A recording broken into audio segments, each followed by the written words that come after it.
So last week I was talking about, still on the same theme, that's the vidya, effort. So I think I have spent a lot of time on the virya, or the effort, right? And this one more thing just got in my thought that in order to fulfill this energy or this effort to do things, we have to have faith.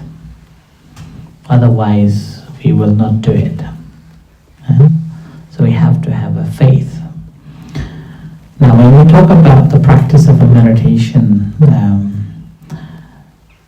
we have to have this faith that the technique that I am practicing, it is suitable for my practice.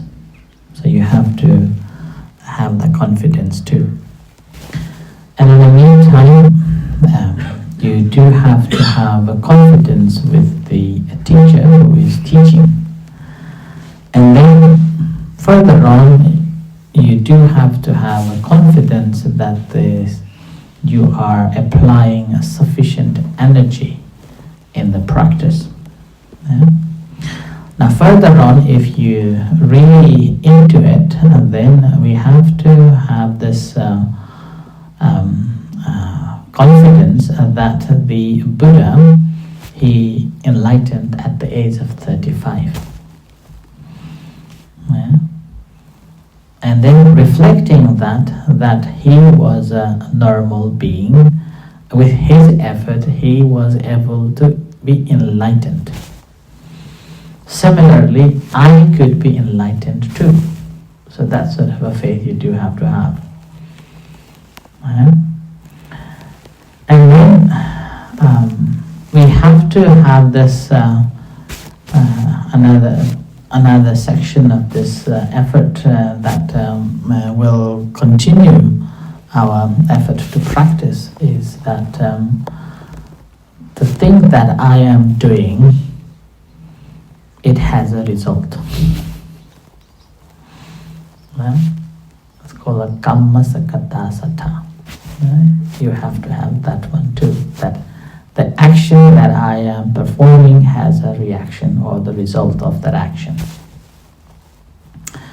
And then further on, have a confidence that the result, I will be receiving it. Only then our effort becomes 100%. Otherwise, it's also, and if something happens, I'm not going to go, I'm not going to do, or just like excuses, after excuses we could make. But if we really have a confidence and faith in that, then our effort will not be diminished. Beginning from the technique that I am practicing, a teacher that I am learning from, the effort that I have been applying, and the teachings that I have received from the teachings of the Buddha, that he was enlightened, and then because he could enlighten, I could enlighten too. And every action that I am applying, it has a reaction, and the reaction will be the one who I am going to rejoice in. So once you have that, then your effort to practice will not change. You have so-called the stable faith in the task that you are doing. Doesn't matter what happens, your faith is not shaken anymore now. So your practice will continue, you will continue practicing without any confusion in it. Then it actually brings a proper fruits. But you have to check whether you are having it or not. Some similar these faith in these principles. I have been coming to learn from Ajahn, but I haven't gone anywhere. Ajahn is not good, so I never practice. Then also you can't go. I want to meditate, but I don't want to learn the Buddha's teachings. Then again, you can't improve. I'm not sure whether Buddha was enlightened or not. Maybe it's a make-up story. Ajahn is just telling it and then bringing the story is like so true, but I don't believe in it. Then again, you cannot attain. And then further on, why should I meditate? I'm after meditation. It's not getting anywhere, and eventually, I am getting old, and then 60, 70 years I'm going to die. What is the meaning of that? Why should I meditate? Then again, the effort is not fully charged. Then the result that we're supposed to receive will not be there. Yeah? And then again, with that result that's supposed to come, we don't have this confidence that the action that I am doing will produce this result. Then, gone, right? Ajahn is just telling these stories and just doing and encouraging us to do, but eventually it doesn't have any fruit.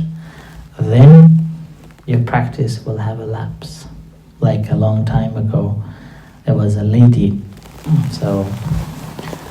and this lady asked me about the benefit of the meditation. So I explained to her about the benefit of this meditation. It has a physical benefit, it has an emotional benefit, it has a mental benefit, and it has a benefit that you can mingle with your people, mingle with your family members, and so on. In terms of the physical benefit, whenever you have ailments, then you can deal with that more productively. You will not be kind of punished, doubled by it. This is called a double arrow effect. It will not have that one. So you will be more reasonable with the diseases that you are having in your body or any pains that you're going through. And emotionally, when things happen, you will be emotionally very strong, and then further on, if you have something, she lost her job at that time, and I told her that when you lost, you will not be too much disappointed with that one, you will be able to move on and go on. And then she said, "Oh, that sounds very good. Then what happens after I die? Right? What happens after I die?" Then I said that, well, according to the teachings of the Buddha, after we die, based on our karma that we have performed while we were alive, we will be reborn in different realms. Different realms in the heavens, as a monk, as a human being, or even animals. Then she said, "I don't want to be animal. What is this teaching? I'm not going to practice anymore." So like that. And similarly, there was another gentleman. He was studying the Dhamma, and then he asked me about Nibbana. Nibbana. And then I told him that Nibbana is somewhere that you won't be there. Then he said, "Why should I go then? Why should I meditate where I am not be there? I won't be there." Right? Like that. Then this continued from the practice or even the study for this guy. Yeah, so that's a sad thing. And that's why we have to have this some form of a proper understanding on these things, and then have to have this belief or this confidence that developed from the practice, that the technique that I am doing, it is suitable for me. An instruction that I am receiving, it is working, or at least I know where to turn to. Then that way. So then the result will come. And with that, having this faith, what happens that our confidence, our concentration develops. You know why? Because there is no confusion, there is no discussion going on. It's complete, like you have seen the path, that there is no confusion. All what you have to do is to walk on that path, and you are ready to walk on that path. So with that, having this clear understanding and a clearly set up this mindset, then you will be walking on that without any trouble. And then with that walking, you have a concentration firmly established. So when you have established this concentration, what happens now? Along the way, you will be experiencing this, you will be experiencing that, and different sort of things you will experience. Now these experiences are just bypass things. Now oftentimes what happens is that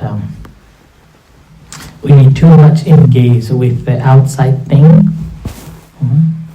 We too much think about the outside thing, and then we spend a lot of time thinking about other things outside, such as external components. We spend a lot of time on external components. Let's say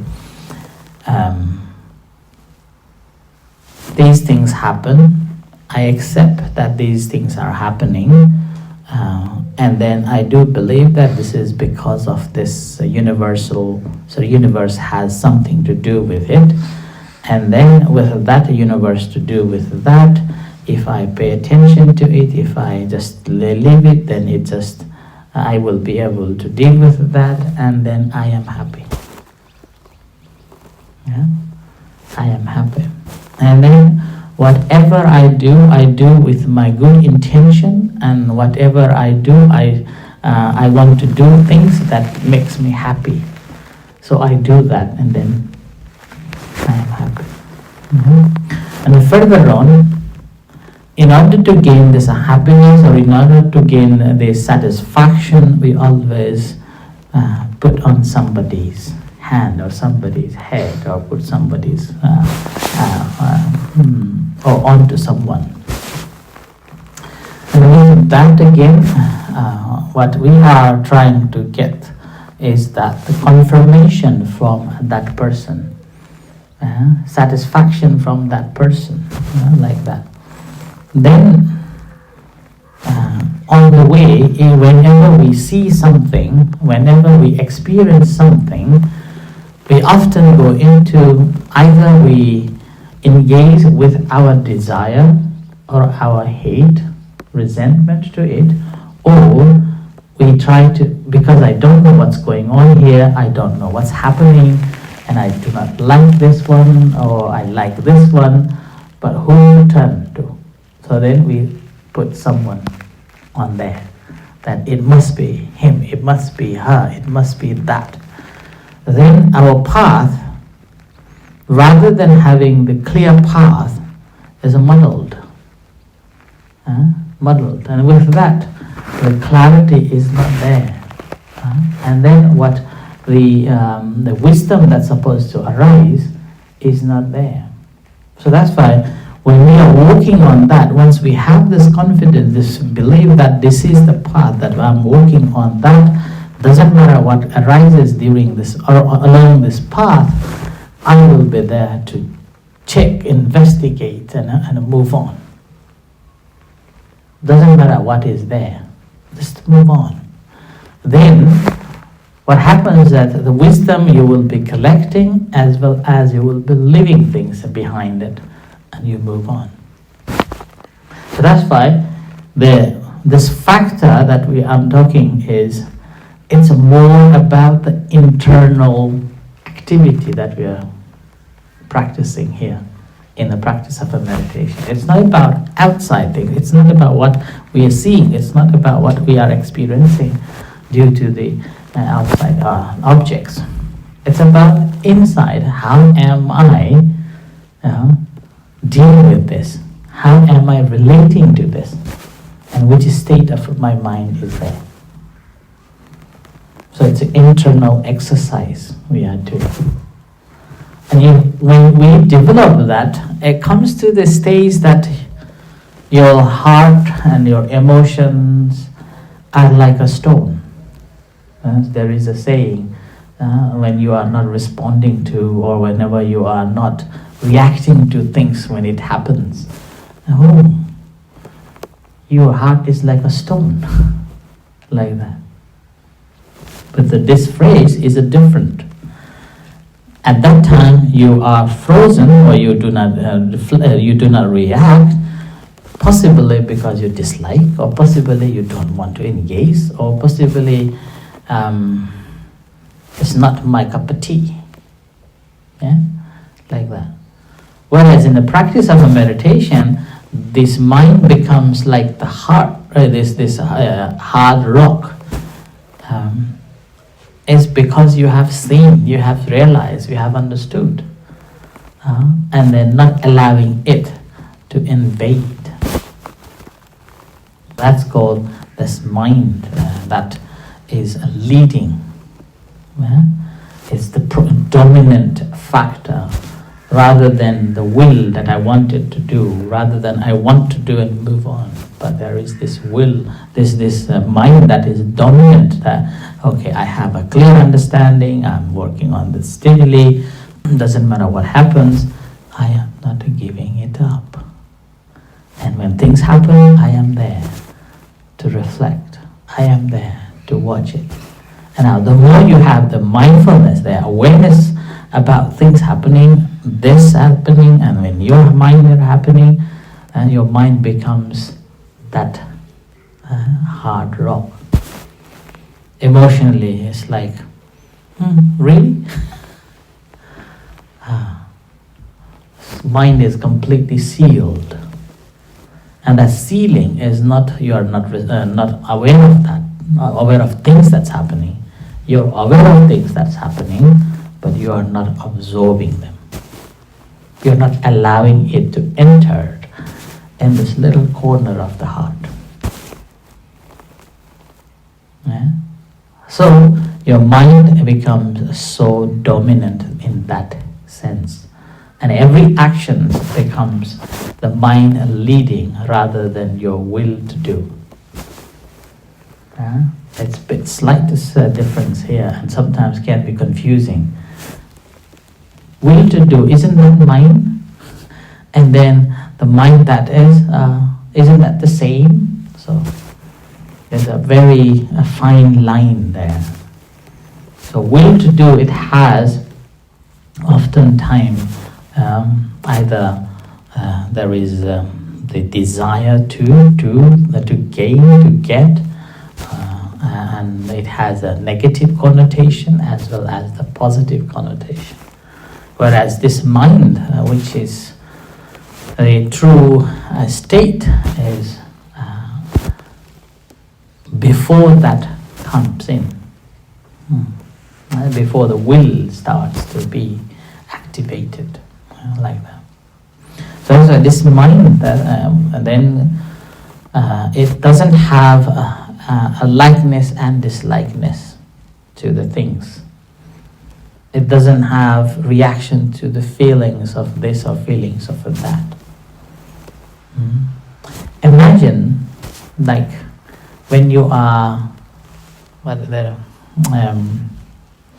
I've seen some clips on Facebook. Imagine that you are in love with someone for the first time. For the first time. Whether you wake up, whether you eat, whether you walk, whether you do things, you will be thinking of that person. You will be thinking, I wonder what he or she is doing. I wonder where is she, where is he? So constantly thinking. And then, suppose you meet with your lover, and then she asks, sorry, let's say normally I saw the clip is, normally he asks, what do you want to drink? And she normally answers, anything. Anything is fine.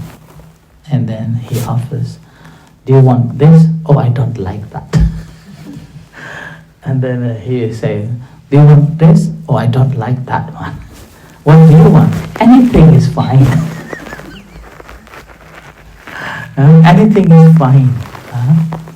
See here, what happens to the story? What happens in, let's say, this man's mind and this girl's mind?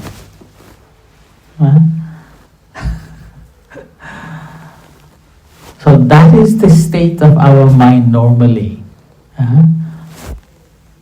Indecisive. And then a man is trying to please and try to make you decide. And he is also indecisive. He can't make a decision. But whereas a practitioner, once practiced and understood properly, this mind will be very steady, because having seen the clear understanding, or clearly seen what things are. And with that clearly seeing, stable, there is a clarity, there is no confusion. And with that clarity and having this no confusion, when things come in, I know this. I know this is happening. Why worry? Okay, why worry? So with that, mind becomes alert and awake to the things, but not shaken by them. So it's very firm and stable mind is there. Now take an example from the Buddha. So the story that when the Buddha was practicing austerity, right, after he left the two teachers, so he was practicing in the jungle, and there were 5 attendants who were giving service, looking after him, hoping that he will be enlightened and we will be the first person to listen his teachings, his findings. And it happens that after a couple of years of this practice, and the Buddha realized that this is not leading to the enlightenment, then he wanted to change. So he started eating. Right? He took some food to eat from the shepherds. Then, having seen that, these 5 attendants or 5 ascetics left him. Right? Left him. Now, when he was left alone, his intention to be enlightened didn't shake him. He had this clear mind, right, clear intention that this is the path that I am walking is the right path, and I know that this is leading towards closer to the enlightenment. Now I am going to practice. So 5 left, 5 attendants left, but he kept his determination to attain the enlightenment, unshaken by it. So he determined and dedicate himself to continue practice in it. And then he was enlightened. Now think about ourselves. Sometimes we may have some intention to do things, and then somehow somebody suggests you to not to do, or well, if you're doing this, I'm off, then will you continue? Right? Now, in that case, we do have to have a clear mindset that the path that I'm walking is the right path, and then there is no faults. So I believe that it is leading to the destination. So that's why this is the factor. Once become dominant, then there will be no reverse. It's like Margaret Thatcher said, no return. Only go. Only go, like the Buddha, and eventually he was enlightened. So that's fine. This is the third factor on that, the success factors, right? Which is the third of the third four. Okay, so which is the third of the third four in the 3, 3, 5, 5, 7 and 8. Right? So that is called the citta, or the mind. Sometimes it is translated as the consciousness. So in order to gain the success, one of these 4 factors are needed. And whatever factor become dominant, that will be leading the rest of other 3 factors. In my understanding, a most important factor is this mind factor, consciousness factor. That we do have to have a clear mindset on the things or on the task that we are doing. There may be some, what's called the sharpening on the way, on the things that we do, but we do have the clear mindset that this is what it is. And with that, we will be able to attain our objectives. So that's same in the practice of the meditation, that we do have to have a clear mindset that this is how I'm practicing, and then I will be doing it with faithfully and continuously. Okay? So this is the third of the third 4, and in the this Buddha flight. So I stop here to allow you to ask or share anything you want to ask or share on this theme or any other themes. Thank you.